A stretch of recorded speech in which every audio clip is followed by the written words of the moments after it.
Morning, dear students. So, how are you all? Everyone is fit and fine and studying at home? Yes, I know you all are studying. So, students, I'm back with the new chapter, chapter number 3, the Northern Mountains. So, students, let's just revise what we have studied in previous chapter. So, students, in previous chapter, we have studied about the India. We have seen about its location in Asia. Okay, we have seen its physical features, its capitals and union territories. So all these points we have covered in chapter number 2. Now students, this is the chapter number 3, the Northern Mountains. We have studied this in chapter number 1. Okay, and few lines we have discussed in chapter number 2. You have studied about this in class 3 also.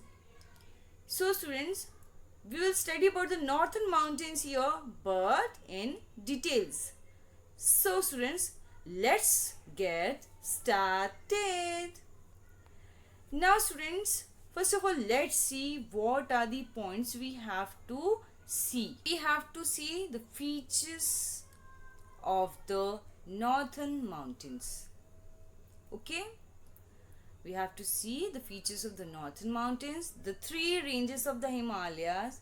These are the Himadri, Himachal and the Shivalik. The third point is the life of the people in each of the states through which the northern mountains runs. So students, all these points we are going to study one by one. So students, when we see the map of India, okay, we have studied about this, that in the north part of India we can find the Himalayas, the greater Himalayas. So these Himalayas stretch like a great wall across the northern and northeastern parts of our country. Okay, and it includes the Karakoram, Ladakh and the Himalaya ranges of mountains. The same things are written here. Let's just read it out. Northern mountains stretch like a great wall across the northern and northeastern parts of our country. It includes Karakoram, Ladakh, Himalaya ranges of the mountains. Some of these ranges are highest ranges in the world. Okay, now let's see in map. Now students, here you can see I have shown you how the Himalayas are stretching from the north and it is going to the northeastern part of the country. So students, in this map I'll show you the Ladakh, this is the Ladakh, this is the Karakoram and the Himalaya ranges. The Himalayas extends for 2500 kilometer from Jammu and Kashmir in the north, okay, and it stretches to the Arunachal Pradesh in the northeast side, and it is about 450 kilometers wide in Kashmir and narrows down to about 160 kilometer in the northeast. Okay, so these lines are written in your book also. Now let's see this in map how it stretches. Okay, so students, in this map you can see how these Himalayas are stretching. Here you can see these are stretching from, it starts from the north and it goes to the, it stretches towards the northeast side. Okay, yes, it starts from north and it goes to the northeast side. Okay, it starts in Jammu Kashmir and then narrows down to the northeast side in Arunachal Pradesh. It starts in Jammu and Kashmir. It is 450 kilometer wide and then it stretches towards the Arunachal Pradesh and here it narrows down to 160 kilometer in to the northeast. So students, where do the Himalayas get their name from? The word Himalaya in Sanskrit means abode of snow. A large part of the Himalaya range is covered with snow throughout the year. So that is why this name came, that is Himalaya. Okay. Now students, let's see the picture of the Himalaya. So students, here you can see the Himalayas and you can find that how it is covered with snow. That is why the name is Himalaya, because it means abode of snow. These Himalayas are covered with snow throughout the year. 9 of the 10 highest mountain peaks in the world. 9 of the 10 highest mountain peaks in the world are in the Himalaya range. So here students, I am showing you, here you can see the Godwin Austen. Okay, this is the Godwin Austen. Here Annapurna. This is Kanchenjunga, Dhaulagiri and Mount Everest. Now students, let's move further. Now students, here you can see one picture. Here a man is looking at highest mountain peak in the world. And which is the highest mountain peak? That is Mount Everest. What it is? Mount Everest. Yes, correct. So now let's move further. Now, did you know is given in your book also. Let me just show you. It is given on page number 16. Okay. Now, let's just read it out. The pass is the lowest point in the range.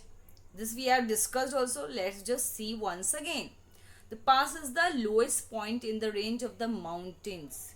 Passes are of great help to travelers and traders, those who want to cross high mountain ranges. The Rohtang Pass in Himachal and Nathula in the Sikkim are important passes in the Himalayas. So passes give the great help to the travelers to go to one place to another. Okay, so two names are given here, Rohtang Pass in Himachal and Nathula in Sikkim. These are the important passes in the Himalayas. Now students, let's see the picture of this pass. So students, here I am showing you the Nathula Pass. Here you can see the low natural gaps. Okay, and this gives the great help to the travelers. Okay, so this is the picture of Nathula Pass, and it is one of the most important pass in the Himalayas. Now students, let's move further. So students, here the Himalaya consists of 3 mountain ranges that runs parallel to each other. Now what are these? Let's just read. The Himadri, here you can see the Himadri or the Greater Himalayas. So the name is Himadri and you can say this is Greater Himalayas. The Himachal or the Middle Himalayas. The Shivalik or the Outer Himalayas. These mountain ranges we will study in this chapter. Now let's move on. First we'll take the first topic, the Himadri or Greater Himalayas. The Himadri of Greater Himalayas. So here students, you can see in this picture the Great Himalayas picture. So students, this is the highest Himalaya ranges. Okay, and the peaks are always covered with snow throughout the year. Now let's just read about these things. It is the highest of all the 3 ranges. It contains all the highest peaks or mountains, including Mount Everest. They are permanently covered with snow. These peaks are always covered with snow. Here the names are given: Kanchenjunga and Annapurna. Kanchenjunga and Annapurna are 2 of the highest mountain peaks of these ranges. And Kanchenjunga is the highest mountain peak in the India. So students, this you have to keep in mind that Mount Everest is in Nepal and Kanchenjunga is the highest peak in India. Okay. So several rivers such as Ganga, Yamuna, Brahmaputra, Indus and Satluj arises from the Himadri. As you know students, we have studied many big rivers are forming from these mountains. Okay, from the glaciers. Do you know what are the glaciers? So glacier is the moving sheet of ice. Okay, so from these glacier, these rivers are formed. Okay, and in these rivers, you can find the water throughout the year. Why?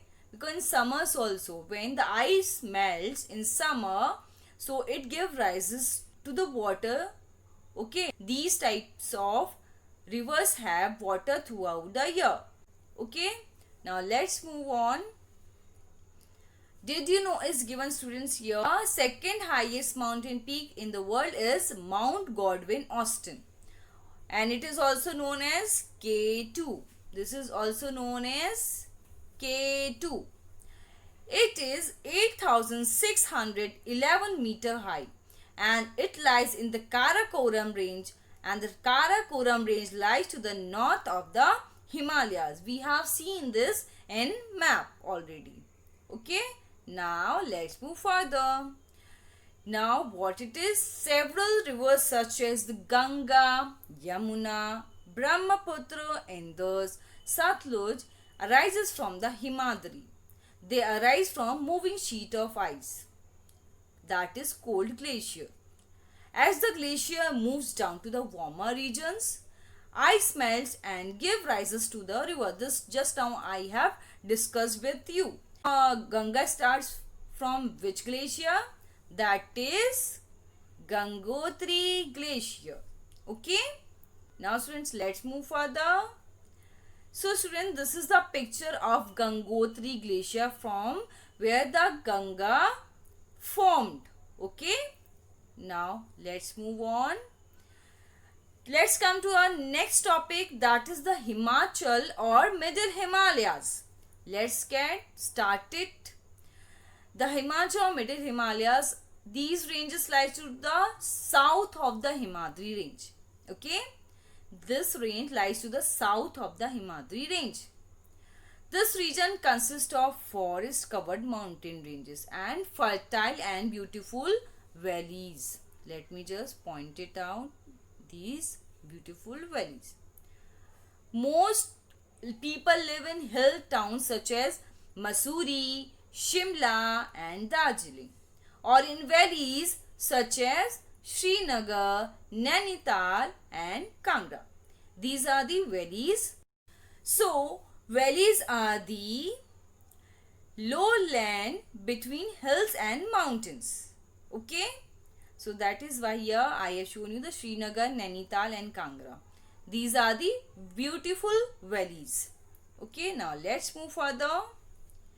So, students, here I am showing you the Himachal and the picture of the Himachal. Okay. Now let's move on. Here you can see a beautiful picture of the Mussoorie. Okay. This is the hill station and many people likes to visit here in summer. Third range of Himalaya, that is the Shivalik or Outer Himalayas. Now let's read it. It is the lowest range of mountains. The slopes are covered with thick forest. Okay. The foothills of the Shivalik range is called Terai region. It receives heavy rainfall. As you know that it is thickly covered with forest. So that is why it invites the rain. It receives heavy rainfall. There are some national parks to stop deforestation or cutting of plants and to protect animals. These are Corbett National Park and Kaziranga National Park. Since planting of trees is also being taken up for these parks. Okay students, now here students you can see a picture of Corbett National Park. So students, Himalayas are very important for our country. Now let's see why. The Himalayas act like a wall or on our northern borders and protect our country from enemies. As you know that 9 from the 10 highest mountain peaks can be found in Himalayas because it's very difficult to pass the Himalayas and to enter to our country. They also protect us from cold winds blowing from Central Asia. So students, you know the cold winds comes from Central Asia, so it just protect us from them also. Okay, the Himalayas stop the monsoon winds from going further north. Okay, when the monsoon winds come, so it stops to the north area. That is why it brings the heavy rainfall to the northern plains of India. It is home for several wild animals and also a source of wood, medicine and other useful things. Now let's see one more point, students. Several rivers originate in the Himalayas. We have seen this. They provide us with water. You know very well that they provide us water and make our land very fertile. And if the land is fertile, so that is why it is very good for cultivation and it gives the livelihood to the people. Okay, and dams built over these rivers to provide us with electricity. These Himalayas help us in many ways and they are very important for our country. Friends, let us revise the things what we have studied today and rest things we will study in next class.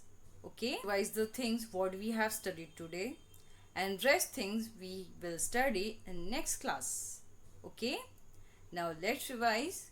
The northern mountains stretch like a great wall across the northern and northeastern parts of our country. So students, it includes Karakoram, Ladakh and the Himalaya mountain ranges. 9 of 10 highest mountain peaks can be found in Himalaya range. Okay. The highest mountain peak is Mount Everest and it is in Nepal and it is 8,848 meters high. Himalayas consists of 3 mountain ranges. These are Himadri, Himachal and Shivalik. Okay students. Now students, this is the homework for today. You have to do what is the meaning of Himalaya, which is the highest mountain peak in Nepal, which mountain range is called Middle Himalayas, and which are the 2 highest mountain peaks in Himadri range. Now students, this is the time for me to leave. I will see you in next class with the part 2.